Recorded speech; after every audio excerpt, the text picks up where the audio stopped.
Kannada medium news ಎಲ್ಲರಿಗಾಗಿ ಕಾನೂನು video ಅಂಕಣಕ್ಕೆ ಸ್ವಾಗತ.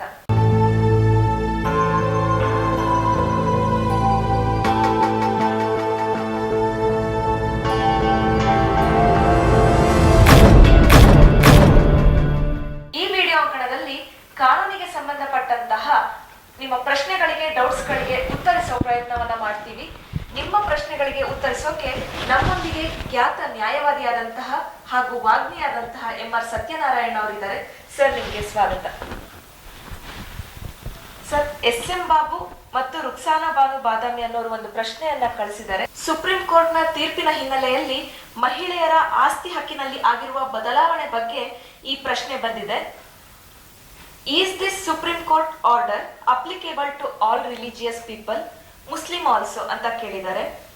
ಈ ಸುಪ್ರೀಂ ಕೋರ್ಟ್ ತೀರ್ಪು ಹಿಂದೂಗಳಿಗೆ ಮಾತ್ರ ಅನ್ವಯ ಆಗುತ್ತೋ ಅಥವಾ ಮುಸ್ಲಿಂ ಮಹಿಳೆಯರಿಗೂ ಅನ್ವಯ ಆಗುತ್ತೋ ಅನ್ನೋದು ಅವರ ಪ್ರಶ್ನೆ.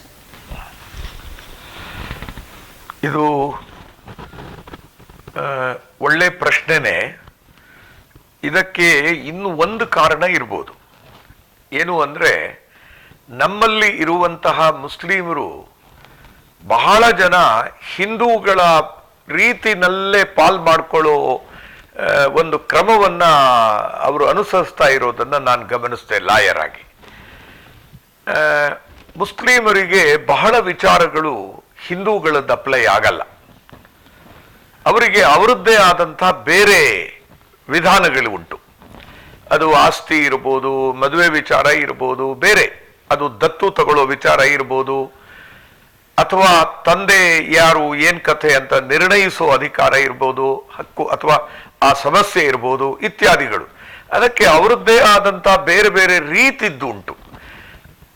ಇದು ಮೊಟ್ಟ ಮೊದಲು ಮೊಹಮ್ಮಡನ್ಸ್ ಅರ್ಥ ಮಾಡ್ಕೊಳ್ಬೇಕಾದ್ದೇನು ಅಂತಂದ್ರೆ, ಅವರು ಇಂಡಿಯಾದಲ್ಲಿದ್ದರೂ ಹಿಂದೂಗಳ ರೀತಿ ನೀತಿಗಳು, ವಿಧಾನಗಳು, ಕ್ರಮಗಳು ಇವುಗಳು ಅವರಿಗೆ ಅಪ್ಲೈ ಆಗಲ್ಲ. ಅದನ್ನು ಫಸ್ಟ್ ಅವರು ಗಮನಿಸಬೇಕು. ಆದರೆ ನಾನು ಬಹಳ ಕಡೆಗಳಲ್ಲಿ ಪತ್ರ ಬರೆಯುವಂಥವ್ರು ಇರಬಹುದು, ಅಥವಾ ಅವರುಗಳೇ ಮಾಡಿಕೊಂಡಂಥ ಒಂದು ಪಾರ್ಟಿಷನ್ ಏನಿದೆ ಅವುಗಳಿರಬಹುದು. ಇವುಗಳಲ್ಲೆಲ್ಲ ನಾನು ಗಮನಿಸಿದ್ದು ಅವರು ಹಿಂದೂಗಳ ರೀತಿ ನೀತಿಗಳನ್ನೇ ಗೊತ್ತಿದ್ದೋ ಗೊತ್ತಿಲ್ಲದೆಯೋ ಅನುಸರಿಸ್ಕೊಂಡು ಬಂದಿರೋದು ಉಂಟು. ಬಹಳ ಸಲ ಅದು ಗೊತ್ತಿದ್ದು ಮಾಡಿದ್ದಲ್ಲ, ಗೊತ್ತಿಲ್ಲದೇನೆ ಮಾಡಿರೋದು. ನಾನು ತಮಾಷೆ ಕೂಡ ಮಾಡಿದ್ದುಂಟು ಅವರಿಗೆ. ಇದೆಲ್ಲ ನಿಮಗೆ ಹೇಗೆ ಅಪ್ಲೈ ಆಗತ್ತೆ, ಇದನ್ನು ಯಾಕೆ ಮಾಡ್ಕೊಳಕ್ ಹೋಗಿದ್ದೀರಿ ಅಂತ ಹೇಳಿ.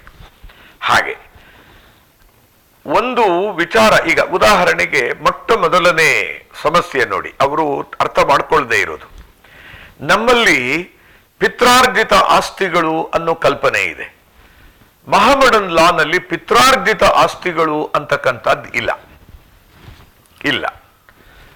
ಯಾರಾದರೂ ಈಗ ಯಾರೋ ಒಬ್ಬನಿಗೆ ಅವನಿಗೆ ಅವನ ತಂದೆಯಿಂದ ಆಸ್ತಿ ಬಂದಿದೆ ಅಂತ ಭಾವಿಸಿ, ಮೊಹಮ್ಮಡನಿಗೆ.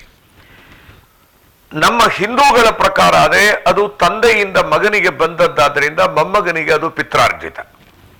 ಮೊಹಮ್ಮಡನ್ ಸಿಗಲ್ಲ. ಅಲ್ಲಿ ಇರೋದು ಎಲ್ಲವೂ ಕೂಡ ಸ್ವಯಾರ್ಜಿತ ಅನ್ನೋ ಅರ್ಥದಲ್ಲೇ ಇರೋದು. ಹಾಗಾಗಿ ಒಬ್ಬ ಮೊಹಮ್ಮಡನ್ ಹತ್ರ ಇರುವಂತ ಆಸ್ತಿಗಳು ಏನಿದಾವೆ ಅದು ಅವಂದೇ. ಅವನು ಅದನ್ನ ಯಾವ ರೀತಿ ವಿಲೇವಾರಿ ಮಾಡಬಹುದು ಅನ್ಲಿಕ್ಕೆ ಕುರಾನು ಇತ್ಯಾದಿಗಳಲ್ಲಿ ಅದರಲ್ಲಿ ಒಂದಷ್ಟು, ಜೊತೆಗೆ ಅವರಲ್ಲಿ ಹದೀಸ್ ಅಂತ ಬರುತ್ತದೆ. ಉದಾಹರಣೆಗೆ ಅಲ್ಲಿ ಅವು ಸಂಪ್ರದಾಯಗಳು ಕೆಲವು ಮಹಮ್ಮದ್ ಪೈಗಂಬರ್ ಸಾಹೇಬರೇ ಮಾಡಿದಂಥ ಕೆಲವು ಕ್ರಮಗಳಿದೆ, ಅವರೇ ಅನುಸರಿಸಿದಂಥ ಕೆಲವು ಕ್ರಮಗಳಿದಾವೆ. ಅವುಗಳು ಉದಾಹರಣೆಗೆ ಅವುಗಳನ್ನೆಲ್ಲ ಅಲ್ಲಿ ಫಾಲೋ ಮಾಡಬೇಕಾಗತ್ತೆ. ಹಾಗಾಗಿ ಅವರು ಬೇರೆ ರೀತಿಯಲ್ಲೇ ಅವರ ಆಸ್ತಿ ಬಗ್ಗೆ ಚಿಂತನೆ ಮಾಡಬೇಕಾಗತ್ತೆ ಮತ್ತು ಕ್ರಮಗಳನ್ನು ಕೈಗೊಳ್ಳಬೇಕಾಗ್ತದೆ. ಇದು ಪಿತ್ರಾರ್ಜಿತ ಆಸ್ತಿಗೆ ಸಂಬಂಧಪಟ್ಟ ಹಾಗೆ ಇದ್ದಂಥ ಗೊಂದಲವನ್ನ ಆಗಸ್ಟ್ ತಿಂಗಳು, ಈ ವರ್ಷದ ಆಗಸ್ಟ್ ತಿಂಗಳಲ್ಲಿ ಸುಪ್ರೀಂ ಕೋರ್ಟು ಬಗೆಹರಿಸ್ಕೊಟ್ಟಿರೋದು ಈ ರೀತಿಯಲ್ಲಿ. ಪಿತ್ರಾರ್ಜಿತ ಆಸ್ತಿ ಯಾರಿಗೆ? ಹಿಂದೂಗಳಿಗೆ ಮಾತ್ರ ಇದು ಅಪ್ಲೈ ಆಗುವಂತಹದ್ದು. ಆದ್ರಿಂದ ಅಲ್ಲಿಗೆ ಒಂದು ಉತ್ತರ ಇದೆ. ಇದು ಹಿಂದೂ ಸಕ್ಸೆಷನ್ ಆಕ್ಟ್ ಆಫ್ 1956. ಆ ಹಿಂದೂ ಅಂತಕ್ಕಂಥ ಪದಕ್ಕೆ ಆ ಆಕ್ಟ್ ಏನಿದೆ, ಕಾಯ್ದೆ, ಆ ಕಾಯ್ದೆಯ ಸೆಕ್ಷನ್ 2ರಲ್ಲಿ ಕಾನೂನುಕರ್ತರು ವಿವರಣೆ ಕೊಟ್ಟುಬಿಟ್ಟಿದ್ದಾರೆ. ಈಗ ವೀರಶೈವರು, ಲಿಂಗಾಯತರು ಅಥವಾ ಬ್ರಹ್ಮ ಸಮಾಜದವರು, ಆರ್ಯ ಸಮಾಜದವರು, ಪ್ರಾರ್ಥನಾ ಈ ತರ ಎಲ್ಲ ಇದಾರಲ್ಲ, ಅವರುಗಳಿಗೆ ಇದು ಅಪ್ಲೈ ಆಗುತ್ತೋ ಇಲ್ವೋ ಅನ್ನೋ ಪ್ರಶ್ನೆ. ಸಿಖ್ರು, ಜೈನರು, ಹಾಗೇನೆ ಬೌದ್ಧರು, ಇವರುಗಳು ಯಾರು? ಹಿಂದೂಗಳು ಏನ್ ಕಥೆಯೋ ಅನ್ನೋ ಪ್ರಶ್ನೆ. ಯಾವನಾದ್ರೂ ಒಬ್ಬ ಮಹಮ್ಮಡನ್ ಅಲ್ಲಪ್ಪ, ಪಾರ್ಸಿ ಅಲ್ಲಪ್ಪ, ಕ್ರಿಶ್ಚಿಯನ್ ಅಲ್ಲಪ್ಪ ಅಂತವನು, ಇವನು ಯಾರು ಒಬ್ಬ ಅಂತ ಇಟ್ಕೊಳ್ಳಿ, ಬೇರೆ ಯಾರು, ಅವನಿಗೆ ಇದು ಅಪ್ಲೈ ಆಗತ್ತೆ ಇಲ್ವೇ? ಅವನು ಈ ಕಾನೂನು ಪಾಸ್ ಆಗದೆ ಇದ್ದಿದ್ರೆ ಅವನಿಗೆ ಬೇರೆ ಇನ್ಯಾವುದಾದ್ರೂ ರೀತಿನಲ್ಲಿ ಹಕ್ಕು ಬರ್ತಿತ್ತೋ, ಏನ್ ಕಥೆ ಇತ್ಯಾದಿಗಳು ಸುಮಾರು ನೋಡ್ಬೇಕು ಅನ್ನೋ ರೀತಿನಲ್ಲಿ ಅಲ್ಲಿ ಕೊಡ್ತಾನೆ. ಉದಾಹರಣೆಗೆ ನೋಡಿ, ಅದಕ್ಕೆ ಸೆಕ್ಷನ್ 2 ಏನಿದೆ ಅದನ್ನ ಒಂದು ಕ್ಷಣ ಅವ್ರ ಗಮನಕ್ಕೆ ತಂದ್ಬಿಡ್ತೀನಿ ನೋಡಿ. ಅಲ್ಲಿ this act applies to any person who is a Hindu by religion in any of its forms or developments. ಈ ಪದವನ್ನ ಅಥವಾ ಈ ಮಾತುಗಳನ್ನ ಬಹಳ ಆಲೋಚನೆ ಮಾಡಿ ಬರೆದಿದ್ದಾರೆ ಕಾನೂನುಕರ್ತರು. ಹಿಂದೂ ಅಂದ್ರೆ ಯಾರು ಅನ್ನೋ ಪ್ರಶ್ನೆ. ಹಿಂದೂ ಅಂದ್ರೆ ಒಂದೇ ರೀತಿಯಲ್ಲಿ ಹಿಂದೂಗಳು ಇಲ್ಲ. ನೀವು ಜಮ್ಮು ಕಾಶ್ಮೀರದಿಂದ ಹಿಡಿದು ಕನ್ಯಾಕುಮಾರಿ ತನಕ, ಹಾಗೆ ಜೈಸಲ್ಮೇರಿಂದ ಹಿಡಿದು ಈ ಕಡೆ ನೀವು ಅಸ್ಸಾಮಿನ ತುದಿ ಅಥವಾ ಇನ್ನು ಮಿಜೋರಾಂ ಆ ಕಡೆ ನಾಗಾಲ್ಯಾಂಡಿನ ತುದಿ ತನಕ ನೀವು ಹೋದ್ರೆ ಹಿಂದೂಗಳು ನಾನಾ ತರದ ಏನು ರೀತಿನಲ್ಲಿ ಬದುಕುವಂತಹದ್ದನ್ನ ಕಾಣ್ತೇವೆ. ಅದಕ್ಕೆ ವಿವೇಕಾನಂದರಿಗೆ ಕೇಳಿದಾಗ ಯಾರು ವೇದಗಳಲ್ಲಿ ನಂಬಿಕೆ ಇಟ್ಟಿದ್ದಾರೆ ಅವರು ಹಿಂದೂಗಳು ಅನ್ನೋ ರೀತಿಯಲ್ಲೆಲ್ಲೋ ಮಾತಾಡಿದ್ದು ನೆನಪು ನನಗೆ. ವೇದ ಅಂದ್ರೆ ಏನು ಅಂತ ಗೊತ್ತಿಲ್ದಿರೋ ಎಷ್ಟೋ ಜನ ಹಿಂದೂಗಳಿದ್ದಾರೆ. ಅವರಿಗೆ ಅಲ್ಲಿ ಬರುವಂತಹ ಮಂತ್ರಗಳು ಮತ್ತೊಂದು ಹಾಗಾಗಿ ಅವೆಲ್ಲ ಏನು ಅವುಗಳೇ ಗೊತ್ತಿಲ್ಲ. ಸಾಧಾರಣವಾಗಿ ನೀವು ಹಳ್ಳಿ ಕಡೆ ಅಥವಾ ಎಲ್ಲರೂ ಹೋಗಿ ಕೇಳಿ, ಅಪ್ಪ ನಿಂಗೆ ಋಗ್ವೇದ, ಯಜುರ್ವೇದ, ಸಾಮವೇದ, ಅಥರ್ವವೇದ ಗೊತ್ತಾ ಕೇಳಿ, ಅವನಿಗೆ ಹಂಗಂದ್ರೆ ಏನ್ ಸಾರ್ ಕೇಳ್ತಾನೆ. ಎಷ್ಟೋ ಕಡೆ ಆ ವೇದಗಳ ಕಲ್ಪನೆಯೇ ಇಲ್ಲ ಎಷ್ಟೋ ಜನಕ್ಕೆ. ಹಾಗಾದ್ರೆ ವೇದಗಳಲ್ಲಿ ನಂಬಿಕೆ ಇಟ್ಟವರು ಅವರು ಹಿಂದೂಗಳು ಅನ್ನೋದಾದ್ರೆ ವೈದಿಕರು ಮಾತ್ರ ಹಿಂದೂಗಳಾಗ್ಬೇಕಾಗ್ತದೆ ಅಲ್ಲ. ಈಗ ಲಿಂಗಾಯತರಿದ್ದಾರೆ, ವೀರಶೈವರಿದ್ದಾರೆ, ಅವರು ವೇದಗಳನ್ನು ಒಪ್ಪಲ್ಲ ಉದಾಹರಣೆಗೆ. ಅಂಥವ್ರುಗಳಿಗೆ ಹಾಗಾದ್ರೆ ಅವರು ಹಿಂದೂಗಳಲ್ವೋ ಅಂತ. ಈ ವೇದಗಳು ಇತ್ಯಾದಿಗಳು ಈ ಪರಿಕಲ್ಪನೆ ಇಲ್ಲದೆ ಇರುವಂತಹ ಇಲ್ಲಿ ಎಷ್ಟೋ ಜನ ಇದ್ದಾರೆ ಹಿಂದೂಗಳು. ಅವರೆಲ್ಲ ನಾಮ ಹಾಕೋರು ಹಿಂದೂಗಳು, ವಿಭೂತಿ ಬಳಿಯವರು ಹಿಂದೂಗಳು. ಅದರಲ್ಲೂ ತಿಲಕಗಳಲ್ಲಿ ಎಷ್ಟು ವ್ಯತ್ಯಾಸಗಳಿದ್ದಾವೆ, ಆಚರಣೆಗಳಲ್ಲಿ ಎಷ್ಟು ವ್ಯತ್ಯಾಸ ಇದೆ. ಹಬ್ಬಗಳನ್ನ ಇಲ್ಲಿ ಈ ಸಂದರ್ಭದಲ್ಲಿ ದೀಪಾವಳಿ ಮಾಡ್ತಾರೆ. ನಾನು ಕೆಲವು ಕೇಸುಗಳಲ್ಲಿ ಗಮನಿಸಿದೆ. ಈ ಹೊನ್ನಾಳಿ ಕಡೆಯಿಂದ ಕೆಲವು ಕೇಸುಗಳು ಬಂದಿದ್ವು ನನಗೆ. ಅವರುಗಳು ನಮ್ಮ ದೀಪಾವಳಿಯನ್ನ ದೀಪಾವಳಿಯಾಗಿ ಆಚರಿಸಲ್ಲ, ಅವ್ರದ್ದೇ ಬೇರೆ ಇದೆ. ನಮ್ಮ ಯುಗಾದಿಯನ್ನ ಚಾಂದ್ರಮಾನ ಯುಗಾದಿ, ಅದು ಯಾವುದೋ ಸಂವತ್ಸರದ ಮೊದಲನೇ ದಿನ ಅಂತ ಕರಿತೇವಲ್ಲ, ಅವತ್ತವರು ಯುಗಾದಿ ಮಾಡುವುದಿಲ್ಲ, ಅವರ ಯುಗಾದಿ ದಿನವೇ ಬೇರೆ. ಹೀಗೆ ಹಬ್ಬಗಳನ್ನ ಆಚರಿಸೋ ವಿಚಾರದಲ್ಲೇನೆ ಯುಗಾದಿಯೇ ಬೇರೆ ದಿನ ಬರುತ್ತೆ ಅವರಿಗೆ, ದೀಪಾವಳಿ ಬೇರೆ ದಿನ ಬರುತ್ತೆ. ಹೀಗೆ ಹಾಗಾಗಿ ಯಾವ ವಿಚಾರದಲ್ಲಿ ನಮ್ಮಲ್ಲಿ ಏಕತೆ ಇದೆ ಅಂತಂದ್ರೆ ಇಲ್ಲ. ಅದಕ್ಕೇನೆ ಒಂದು ಒಳ್ಳೆ ಮಾತಾಡೋದು ಕಲ್ತ್ಬಿಟ್ಟಿದ್ದೇವೆ. ಏನು ಅಂದ್ರೆ ವಿವಿಧತೆಯಲ್ಲಿ ನಮ್ಮಲ್ಲಿ ಏಕತೆ ಇದೆ ಅಂತ ಒಂದು ಸಮಾಧಾನ ಮಾಡ್ಕೊಳ್ಳೋದಷ್ಟೇ.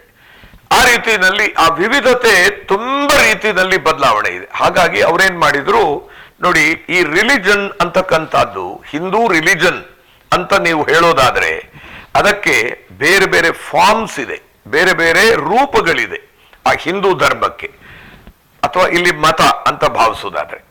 ಡೆವಲಪ್ಮೆಂಟ್ಸ್ ಅದು ಒಂದೊಂದು ರೀತಿಯಲ್ಲಿ ಅದು ವಿಕಾಸವಾಗ್ತಾ ಹೋಗಿದೆ. ಅದು ಅವತ್ತಿದ್ದ ಹಾಗೆ ಇವತ್ತಿಲ್ಲ. ಯಾರೋ ಹೇಳೋದನ್ನ ನಾನು ಕೇಳ್ತಾ ಇದ್ದೆ. ಅದನ್ನ ಏನು ಅಂತಂದ್ರೆ ನೋಡಿ, ಆ ಕಾಲದಲ್ಲಿ ಆರ್ಯರು ಕಾಲದಲ್ಲಿ ಇದ್ದಂತಹದ್ದೇ ಸಂಸ್ಕೃತಿ, ನಾಗರಿಕತೆ ಇವತ್ತು ಕೂಡ ನಾವು ಇಂಡಿಯಾದಲ್ಲಿ ಕಾಣ್ತೇವೆ ಅಂತ ಹೇಳಿ ಇಲ್ಲ. ಸಿಕ್ಕಾಪಟ್ಟೆ ಬದಲಾವಣೆಗಳಾಗಿದೆ. ಅವರ ಉಚ್ಚಾರಣೆ, ಅವರು ಕೊಟ್ಟಂತ ಅರ್ಥಗಳು, ಅವರು ಕೊಟ್ಟಂತ ವ್ಯಾಖ್ಯಾನಗಳು, ಇವೆಲ್ಲ ಕಾಲಾನುಕ್ರಮಕ್ಕೆ ಕಾಲಾನುಕಾಲದಲ್ಲಿ ಬದಲಾವಣೆ ಆಗ್ತಾ ಬಂದ್ಬಿಟ್ಟಿದೆ ನಮ್ಮಲ್ಲಿ. ಹಾಗಾಗಿ ಅವತ್ತಿರೋದೇ ಇವತ್ತು ಇದೆ ಅನ್ನೋದನ್ನ ಒಪ್ಕೊಳ್ಳೋಕ್ಕಾಗಲ್ಲ. ಆಯ್ತಾ? ಗಂಗಾ ನದಿ ಅವತ್ತು ಹರಿತಾ ಇದೆಯಲ್ಲ ಹಾಗೆ ನೋಡಿ ಇವತ್ತು ಹರಿತಿದೆ ಅಂದ್ರೆ ಅದು ಒಂದು ಸುಳ್ಳು, ವೈಜ್ಞಾನಿಕವಾದ ಒಂದು ಸುಳ್ಳದು. ಯಾಕೆಂದ್ರೆ ಕ್ಷಣ ಕ್ಷಣಕ್ಕೆ ನೀರಿನ ಕಣ ಬದಲಾವಣೆ ಆಗ್ತಾ ಹೋಗುತ್ತೆ. ನೋಡೋದಿಕ್ಕೆ ಮಾತ್ರ ಅದೇ ಗಂಗಾ ನದಿ, ಆದರೆ ಅದೇ ಗಂಗಾ ನದಿ ಅಲ್ಲ ವಾಸ್ತವದಲ್ಲಿ. ಹಾಗೆ ನಮ್ಮಲ್ಲಿಯೂ ಅಷ್ಟೇನೆ ವ್ಯಾಖ್ಯಾನಗಳು ಸಿಕ್ಕಾಪಟ್ಟೆ ಬಂದಿದ್ದಾವೆ, ಆಚರಣೆಗಳು ಬದಲಾವಣೆಯಾಗಿದ್ದಾವೆ, ನಾನಾ ರೀತಿಗಳಲ್ಲಿ ನಾವು ಸಿಕ್ಕಾಪಟ್ಟೆ ಬದಲಾವಣೆಯಾಗಿದ್ದೇವೆ. ಅದಕ್ಕಾಗಿ ಅವರು ಬುದ್ಧಿವಂತಿಕೆಯಲ್ಲಿ ಈ ಪದವನ್ನು ಬಳಸಿದ್ದಾರೆ. ಎ ಹಿಂದೂ ಬೈ ರಿಲಿಜನ್, ಇಲ್ಲಿ ಧರ್ಮ ಅಂತ ಅಲ್ಲ, ರಿಲಿಜನ್ ಅಂತ ತಗೊಳ್ಳೋದಾದ್ರೆ ಅಥವಾ ಮತ ಅಂತ ತಗೊಳ್ಳೋದು, ಯಾವ ರೀತಿ ತಗೊಳ್ಬೇಕು ನೋಡಿ. Religion in any of its forms or developments including a Virashaiva, a Lingayat, or a follower of the Brahmo, Prarthana or Arya Samaj, ಅವರು ಕೂಡ ಹಿಂದೂಗಳೇ. To any person who is a Buddhist, Jain or Sikh by religion, ಅವರಿಗೂ ಸಿಖ್ಖರಿಗೂ ಕೂಡ ಇದೇ ಕಾನೂನು ಅಪ್ಲೈ ಆಗತ್ತೆ. ಆಮೇಲೆ to any other person who is not a Muslim, who is not a Christian, who is not a Parsi R ಜ್ಯೂ by religion, ಅವನು ಆದರೆ ಅಲ್ಲೊಂದು ಕಂಡೀಷನ್ ಹಾಕ್ತಾನೆ, unless it is proved that any such person, ಅಂದ್ರೆ non Muslim, non Christian, non Parsi, non Jew, ಅವನು would not have been governed by the Hindu law or by any custom or usage as part of that law in respect of any of the matters dealt with herein, if this act had not been passed, ಅವರುಗಳನ್ನು ಕೂಡ ಇಲ್ಲಿ ಸೇರಿಸಿಕೊಂಡ್ರು. ಈ ರೀತಿಯಲ್ಲಿ ಈ Hindu succession act ಏನಿದೆ ಇದು ಯಾರಿಗೆ apply ಆಗುತ್ತೆ ಅನ್ಲಿಕ್ಕೆ ಮತ್ತೆ ವಿವರಣೆಗಳನ್ನು ಕೊಡ್ತಾನೆ. ಅವರು ಯಾರ ಮಕ್ಕಳು, ಏನ್ ಕಥೆ, ಕಾನ್ವರ್ಟ್ಗಳಾದ್ರೆ ಯಾರು, ಏನ್ ಕಥೆ, ಈ ರೀತಿ ಎಲ್ಲ ಬರ್ತದೆ ಅದರಲ್ಲಿ. ಹಾಗಾಗಿ ಈ ಆಕ್ಟು ಯಾರಿಗೆ ಅಪ್ಲಿಕಬಲ್ ಅನ್ನೋದನ್ನ ಶಾಸನಕರ್ತರೇ ಹೇಳ್ಬಿಟ್ಟಿದ್ದಾರೆ. ಹಾಗಾಗಿ ಇದು ಹಿಂದೂಗಳಿಗೆ ಮಾತ್ರವೇ ಅಪ್ಲೈ ಆಗತ್ತೆ. ಹಾಗಾಗಿ ಇದು ಒಂದು ಪಿತ್ರಾರ್ಜಿತ ಆಸ್ತಿಯ ಕಲ್ಪನೆ ಬೇರೆ ರಿಲಿಜನ್ಗಳಲ್ಲಿ ಸುಮಾರು ಕಡೆಗಳಲ್ಲಿ ನಾವು ನೋಡುವುದಿಲ್ಲ. ಅದರಲ್ಲೂ ವಿಶೇಷವಾಗಿ ಮಹಮ್ಮಡನ್ಸ್, ಈಗ ಪ್ರಶ್ನೆ ಕೇಳಿರುವಂಥವರು ಮಹಮ್ಮಡನ್ಸ್, ಅವರಲ್ಲಿ ಈ ಕಲ್ಪನೆ ಇಲ್ಲ. ಆಮೇಲೆ ಮಹಮ್ಮಡನ್ಸಿಗೆ ಸಂಬಂಧಪಟ್ಟ ಹಾಗೆ ಬೇರೆ ಸಕ್ಸೆಷನ್ ರೂಲ್ಸ್ ಇದೆ.